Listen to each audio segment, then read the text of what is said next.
नमस्कार मंडळी, आपली परंपरा या आपल्या मराठी चॅनलवर आपल्या सर्वांचे सहर्ष स्वागत आहे.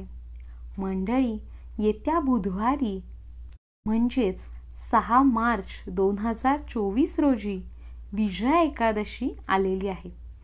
तर या विजया एकादशीची कथा काय आहे तेच आजच्या व्हिडिओत आपण जाणून घेणार आहोत. त्यामुळे व्हिडिओ शेवटपर्यंत पाहत राहा आणि आवडला तर लाईक करायला विसरू नका. आणि अशाच महत्त्वपूर्ण व्हिडिओसाठी चॅनलला आत्ताच सबस्क्राईब करा. चला तर सुरू करूयात. माघ वद्य पक्षातील विजया एकादशीची कथा.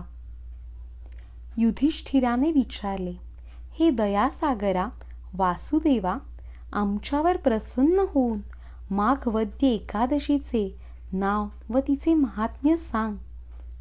भगवान श्रीकृष्ण म्हणाले, राजेंद्रा, या एकादशीचे नाव विजया आहे, कारण तिचे व्रत करणाऱ्याला निरंतर विजय मिळतो. या एकादशीच्या व्रताचे महात्म्य सर्व पातकांचा नाश करणारे आहे. पूर्वी नारदाने ब्रह्मदेवांना विचारले, हे देवातील श्रेष्ठा ब्रह्मदेवा, या विजया एकादशीचे व्रत काय आहे हे कृपा करून सांगा.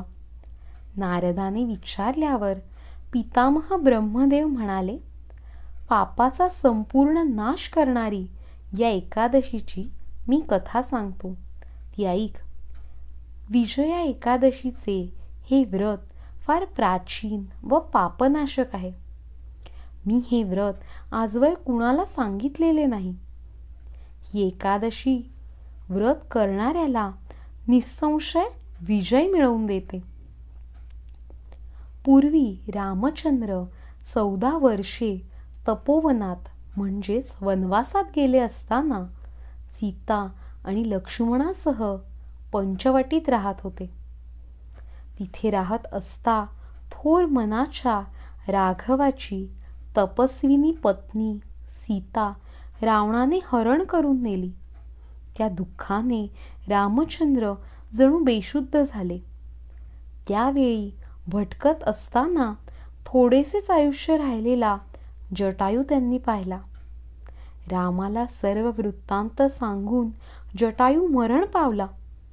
नंतर वनात फिरत असताना रामाने कबंध राक्षस मारला.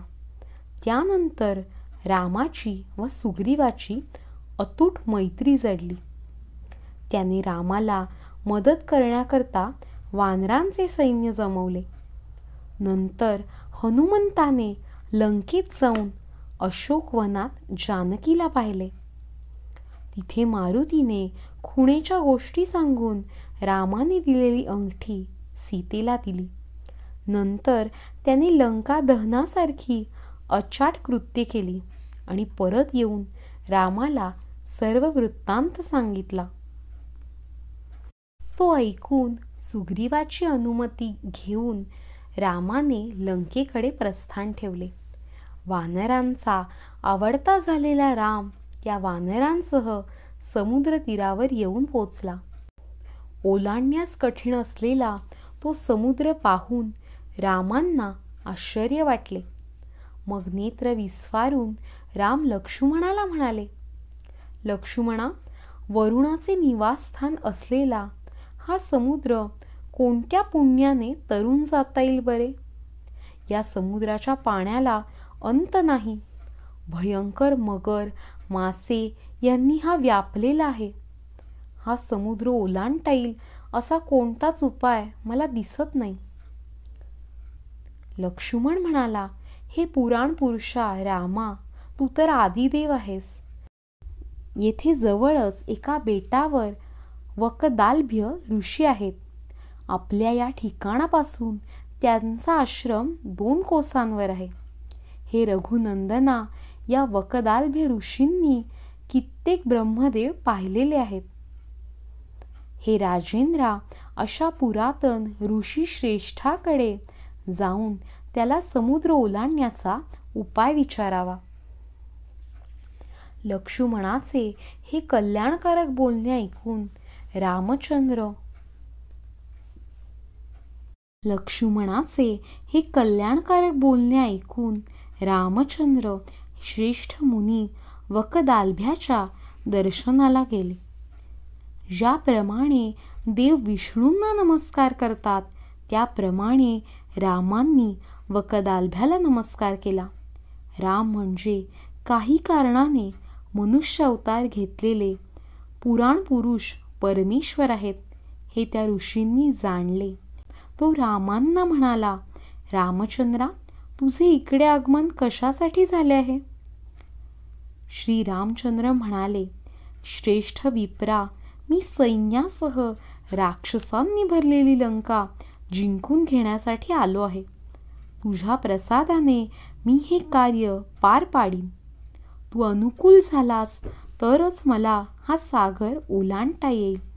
तेव्हा आमच्यावर कृपा कर आणि सागर तरून जाण्याचा उपाय सांग. याच कामासाठी तुझ्या दर्शनाला आलो आहे. मुनी म्हणाले, रामचंद्रा, सर्व व्रतात उत्तम असलेले व्रत मी तुला सांगतो. ते व्रत तू केलेस तर तुझा सहज विजय होईल. तू राक्षसांना जिंकशील व लंकेवरही जय मिळवशील.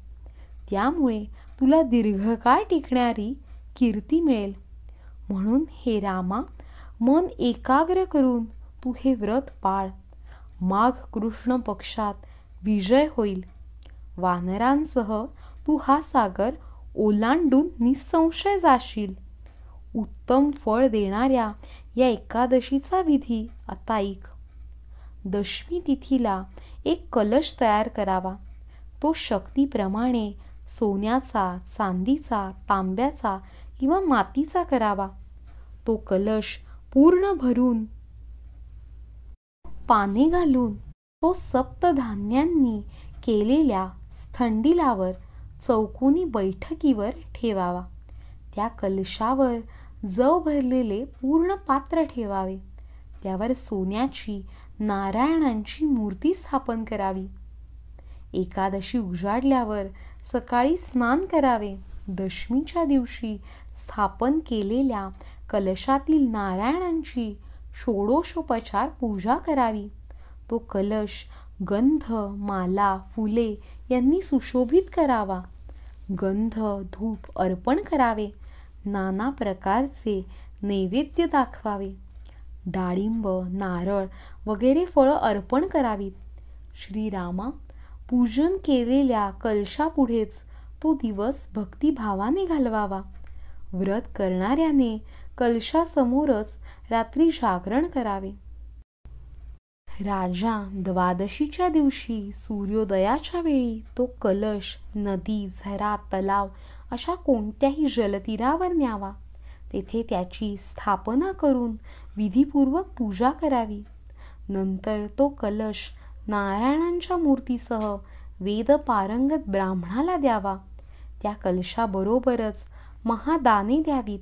रामचंद्रा, तू वानर सैन्याच्या अधिपतीसह हे व्रत प्रयत्नपूर्वक कर. तुझा नक्कीच विजय होईल.